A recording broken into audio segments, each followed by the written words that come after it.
partisan interpretation of it. The ad actually said that. It showed a white man in a pickup truck with a Gillespie sticker trying to run over a bunch of kids, including a little Muslim girl, as they fled for their lives. The New York Times didn't even mention that ad until graph 14 of its hit piece on Gillespie yesterday. The ad got in the way of their storyline, apparently.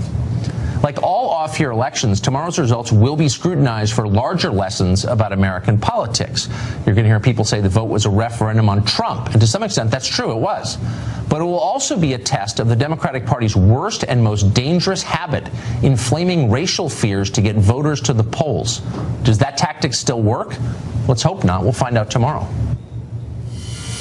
Juan Williams co-hosts The Five right here on Fox, and he joins us tonight. Hey, Juan. Hey, how are you, Tucker? So, you know Ed Gillespie. Everyone in Washington knows Ed Gillespie. And whatever you think of his politics, he's hardly a bigot. He's a moderate guy politically and by temperament.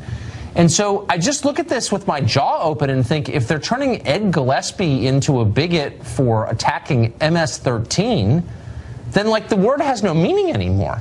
That's my reaction to it. Well, you know, I like Ed Gillespie a lot. I knew him when he was chair of the Republican National Committee, and he was always a guy about inclusion and outreach to minorities. He saw that as the future of the party.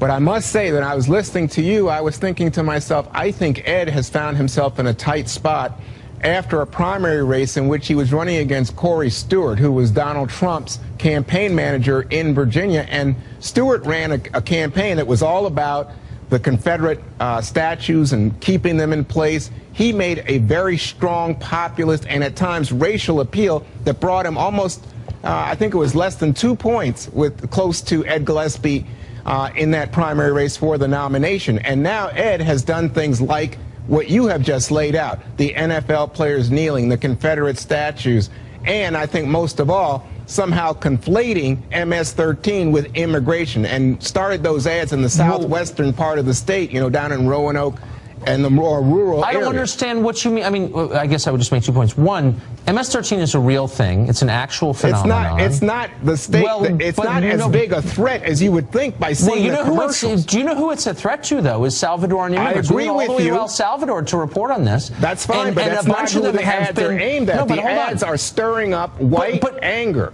But you don't need to be white to be angry about the fact that our immigration policy has allowed a lot of people to come here illegally and join street gangs. I agree with you. So there's nothing, and by the way, their victims are immigrants. So, like, I don't know, why is that racist to say that? It's true. No. It's not. You're right. There's a real issue, especially, I mean, these people kill each other, so they're Salvadorans killing Salvadorans. But it ties into, and this goes back to the Trump playbook, which is immigration is a threat. It's perceived as a threat by lots of working class white voters. I think you've spoken to me about this. And so what it does is, by playing this up in an ad, it stirs that base that wasn't going to go to the Ed Gillespie you described as a moderate Republican. Well, look, I disagree with Ed Gillespie's views on immigration very strongly. Okay. So, but because I'm way to the right of him in immigration, because it actually is a threat. It's a great thing in other ways, but in some ways it is a threat. And MS-13 is one manifestation of that.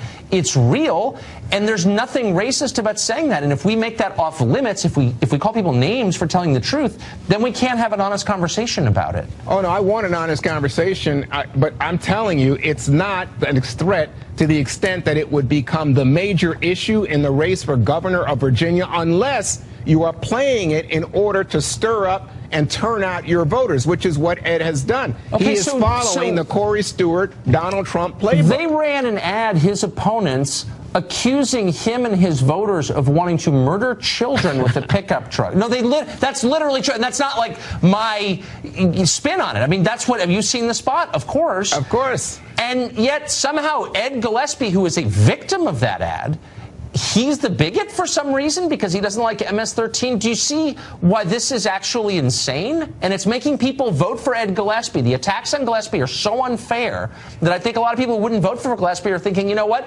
this is nutty, and I'm voting for Gillespie to show that I don't like it. No, I think the dynamic, the political dynamic, is one that Steve Bannon, you know, the Trump political advisor of old now, said, you know, this is the playbook. This is how Ed Gillespie has gotten himself back in the race by highlighting things like MS-13 and immigration. Wait, hold on. It is a political play to a racial base, Tucker.